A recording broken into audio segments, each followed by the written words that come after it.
খিরি খাইতে খাইতে আমাদের রক্তের সাথে মাংস মিশে গেছে। এটা আর কখনো বন্ধ হবে না।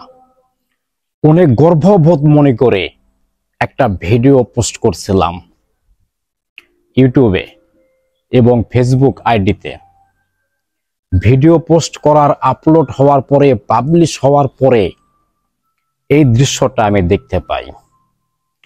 এই দৃশ্যটা দেখে মাথা হেট হয়ে আসতেছে, যার জন্য মনে করলাম যে ভিডিও আর একটা পোস্ট করা অত্যন্ত জরুরি। আসসালামু আলাইকুম প্রিয় প্রবাসী ভাইরা, আশা করি সবাই ভালো আছেন এবং সুস্থ আছেন। সাইটে একটা পিকচার দেখতে পাচ্ছেন, আমাদের দেশি ভাই।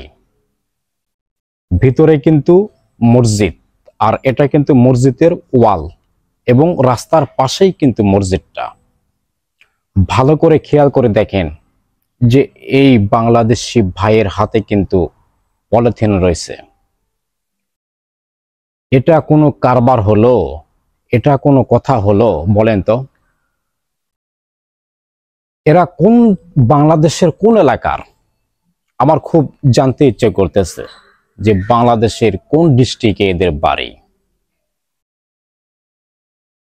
গত বছর থেকে এত যে সবাই যে এই দেশের লোকালরা যে আমাদেরকে নিয়ে এত বাজে মন্তব্য করতেছে, তারপরেও এই 2-3 জন লোক কি জন্য মসজিদের গেটের বারান্দায় এভাবে উকি দিতে হবে?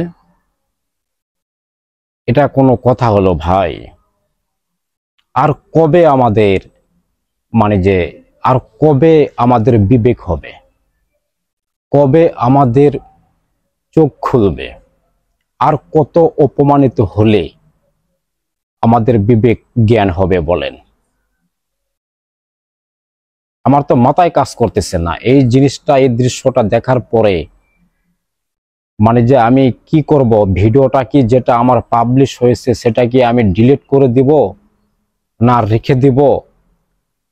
আমি নিজেকেই যে কোনো কিছু বুঝতে পারতেছি না যে কি করব। তো যাই হোক, এই গুটি কয়েক লোকের জন্য মালয়েশিয়াতে যতগুলি প্রবাসী আছে বাংলাদেশি, সবার কিন্তু মান সম্মান চলে যাবে।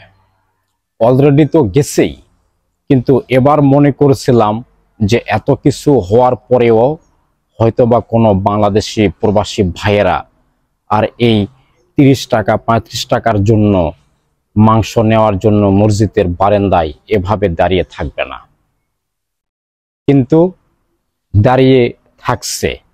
কিন্তু গতবারের তুলনায় খুবই কম বললেই চলে। গতবারের যেরকম দেখা গেছে ভিডিও ফুটেছে হাজার প্রবাসী বাংলাদেশি, কিন্তু এই ঈদে এই 2-3 জন লোককে দেখা গেছে। তো এই 2-3 জন লোক বাংলাদেশের কোন ডিস্ট্রিক্টের, এটা আমার খুব জানতে ইচ্ছে করতেছিল। তো প্রিয় প্রবাসী ভাইরা, সবাই ভালো থাকবেন। আল্লাহ হাফেজ, সালামু আলাইকুম। এখানে বলার আর কোনো ভাষা নাই।